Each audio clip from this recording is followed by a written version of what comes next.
أعوذ بالله من الشيطان الرجيم بسم الله الرحمن الرحيم. Le mémorial des saints du Cheikh Fariduddin Attar radiallahu anhu. Sentence de Mohammed Vassi radiallahu anhu. Cet ascète illustre entre tous les ascètes, ce serviteur choisi entre tous, ce savant plus rapproché que tous les autres de la vérité, ce sujet parfait parmi les initiés, ce docteur célèbre entre tous par la modestie de ses désirs, ce Vassi, que la miséricorde de Dieu soit sur lui. Il n'avait pas son égal dans la science.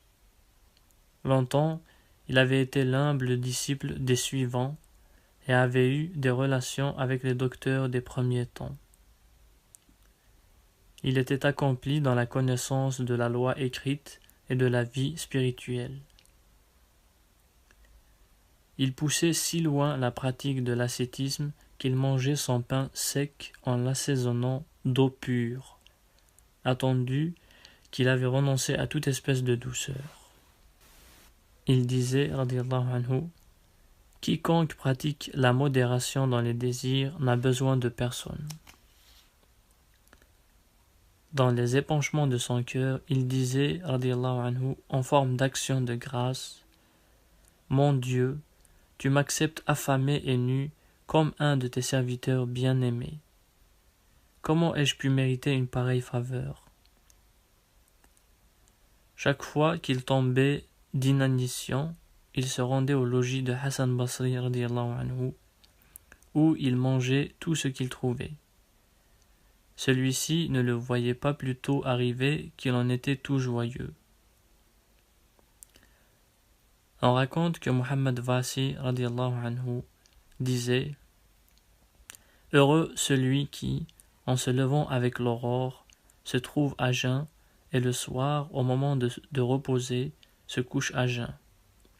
Qui, dans cette situation, se loue du Seigneur très haut et ne fait pas entendre la moindre plainte. » Quelqu'un lui dit « Mohammed Vassi, donne-moi un conseil. »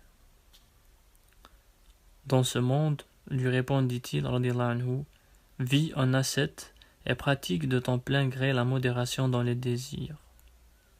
Ne demande rien à qui que ce soit. Si tu agis ainsi, tu n'auras besoin de personne, mais tu verras tout le monde avoir besoin de toi. Par la suite, ton habitude de te contenter de peu sera pour toi un indice certain que tu seras vraiment roi sur cette terre et dans l'autre vie. Une fois, il dit, radiyallahu anhu, à Malik Dinar, radiyallahu anhu, « Ô Malik, il est plus difficile de retenir sa langue que de garder son argent. Quiconque retient sa langue atteindra certainement l'objet de ses désirs. »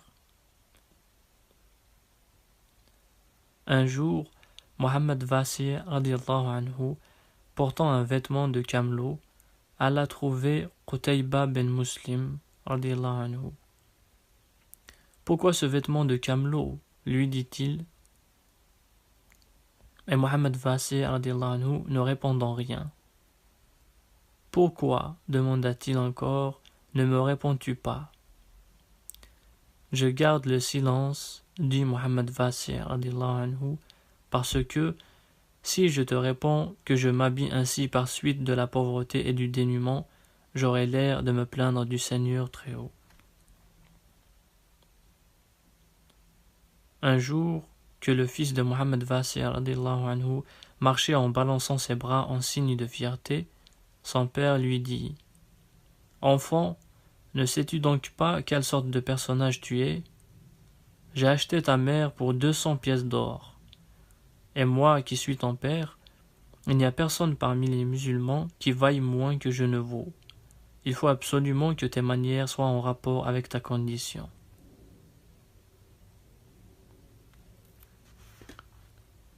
Une autre fois, comme on lui demandait dans quel état il se trouvait, « De quelle nature, répondit-il, radiyallahu anhu, peut être l'état d'un homme dont la vie diminue chaque jour et dont les péchés augmentent sans cesse. On lui demandait encore s'il connaissait le Seigneur très haut. Quiconque le connaît, répondit-il radiyallahu anhu, doit parler peu, avoir beaucoup de crainte et de trouble, et ne tourner vers personne autre que le Seigneur très haut des regards déplacés. Un vrai fidèle